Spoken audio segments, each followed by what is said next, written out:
Assalamualaikum dan salam sejahtera. Salam Ibu Kandung Suluh Budiman.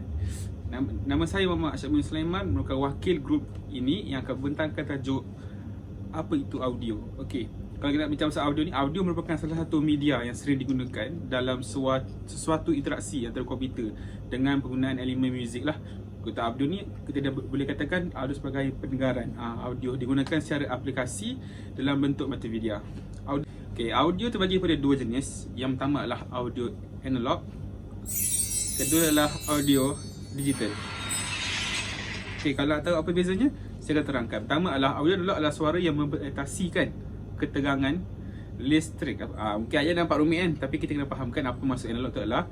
Dia adalah audio yang melibatkan muzik. Muzik itu audio yang timbulkan saat dan berbicara dengan orang lain.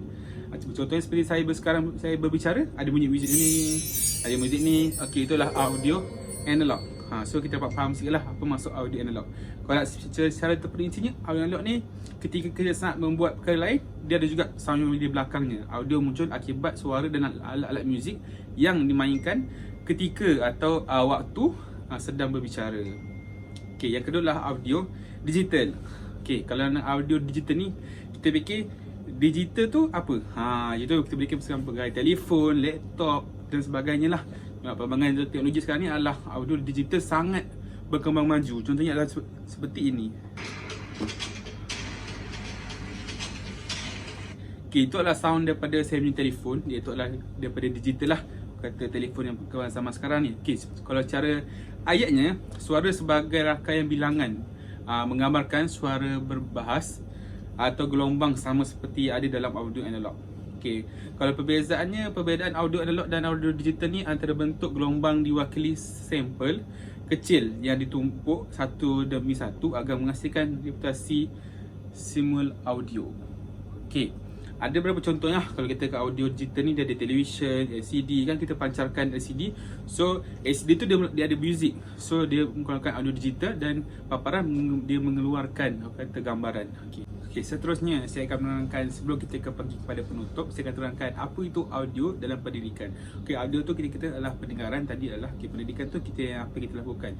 Macam nak terapkan audio dalam pendidikan adalah kita menggunakan sound yang ketika belajar nak wujudkan sound seperti contohlah subjek sains, kita nak ada aura-aura, macam mana nak buat sesuatu eksperimen, nak membakar semangat. So kita boleh audio dari segi cara menggunakannya lah.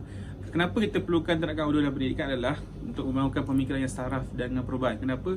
Kita adalah zaman dipenuhi teknologi yang canggih. So kita nak mengikuti teknologi tersebut supaya pelajar itu tidak ketinggalan dalam penggunaan teknologi.